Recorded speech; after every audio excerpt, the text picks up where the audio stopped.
جہاں پہ ضیاء الحق کا ماشاء اللہ کی وجہ سے چڑیا پر نہیں مارتی تھی، آپ وہاں بھٹو صاحب کو جو ہے وہ دیکھنے کے لیے جیل کی دیواروں پہ چڑھ جاتے تھے.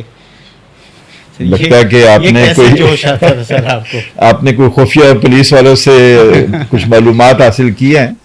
اصل میں یہ جو ایک جوش ہوتا ہے وہ انفرادی جوش بھی اپنی جگہ پر ہوتا ہے، کمٹمنٹ، لیکن ایک اجتماعی اس کے اندر جو ایک رنگ ہے وہ بڑی امپورٹنٹ چیز ہے. جب آپ ایک گروپ کے طور پہ سٹرگل کر رہے ہیں، آپ کے ساتھی آپ کی مدد کر رہے ہیں، آپ کو انسپریشن دے رہے ہیں، اور براڈ سوسائٹی میں آپ کی ایک لوگوں میں آپ کے لیے ایک ایڈمیریشن ہے، تو پھر وہ جوش آ جاتا ہے. تو اسی طرح سے اگرچہ بھٹو صاحب سے ہمارا تھوڑا سا ایک ٹربولنٹ سا ریلیشن شپ تھا، کبھی بہت پیار اور کبھی بہت غصہ، اور جب وہ حکومت میں ہوتے تھے تو ہم ان سے ناراض ہوتے تھے، وائی ازنٹ ہی ڈوئنگ انف، اور جب حکومت سے باہر ہوتے تھے تو پھر ہم سمجھتے تھے کہ یہ ہمارا فرض ہے کہ ان کو سپورٹ کرنا.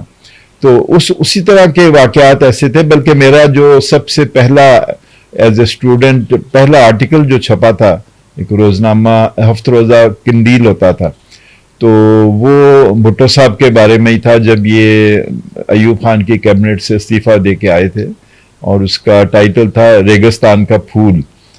وہاں سے پھر چلا سلسلہ. پھر اس کے بعد تھوڑی بہت ملاقات بھی بھٹو صاحب سے ہوئی ایز اے یونیورسٹی ایکٹیوسٹ.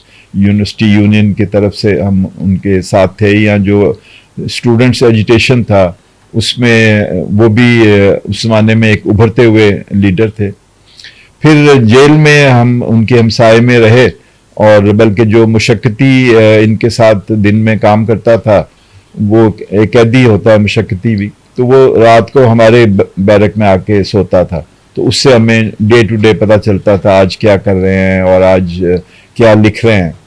اور اس کے بعد پھر کچھ سال بعد میں جب لندن میں ایگزائل میں تھا تو مجھے پھر موقع ملا کہ اسی جیل میں جو وہ لکھ رہے تھے یادداشتیں اپنی، جس کا پھر title if I am assassinated تھا، اس کا مسودہ مجھے ملا. بھٹو صاحب کی شہادت کے چند روز پہلے ہی مل چکا تھا. تو اس کی میں نے پھر اردو میں اس کا ترجمہ کیا قاتل کون کے نام سے، اور وہ پھر اس زمانے میں ڈسٹریبیوٹ ہوا، اور بڑا لوگوں کے لیے ایک تاریخی دستاویز بھی ہے، اور لوگوں کو اس سے ایک انسپریشن بھی ملتی ہے. تو یہ ایک بھٹو صاحب کے ساتھ یہ تعلق رہا. ان کی بعد میں جو دختر تھیں وہ ذرا زیادہ پریگمیٹک تھی ایز اے پولیٹیشین، اگرچہ اپنی جگہ پر ان کا بڑا مقام ہے اور بڑی ان کی اسٹرگل ہے، اور the way she gave her life، وہ تو الٹیمیٹ پرائس انہوں نے پے کی اپنی روشن خیالی اور اپنی ترقی پسندی کی، جمہوریت پسندی کی. لیکن یہ ہے کہ جو مزہ ہمیں بھٹو صاحب کے ساتھ آیا تھا وہ پہلا پیار جو ہے وہ ہوتا ہے. یہاں تک ہوا تھا کہ جب یہ آئے تھے ریلوے اسٹیشن پہ، بڑا مشہور واقعہ ہے کہ یہ استعفیٰ دے کے تو بائی ٹرین آئے تھے راولپنڈی سے لاہور. تو لاہور ریلوے اسٹیشن پہ لٹرلی لاکھوں لوگ وہاں پر جمع تھے، اور کوئی گنجائش ہی نہیں تھی ریلوے اسٹیشن سے کوئی 1 کلومیٹر دور سے اس کے آگے جانے کی، اتنا وہاں کراؤڈ تھا.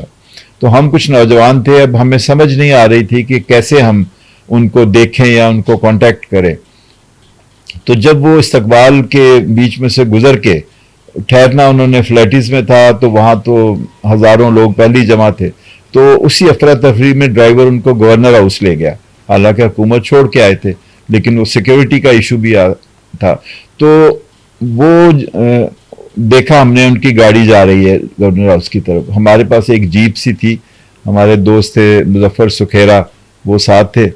تو ہم نے کہا جی گاڑی بڑھاؤ. اب how to contact our charismatic leader, ہم نے کہا جی سائیڈ مارو اس کے ساتھ. تو ہم نے ان کی گاڑی کے ساتھ سائیڈ ماری تاکہ ایک ہمارا کانٹیکٹ اسٹیبلش ہو.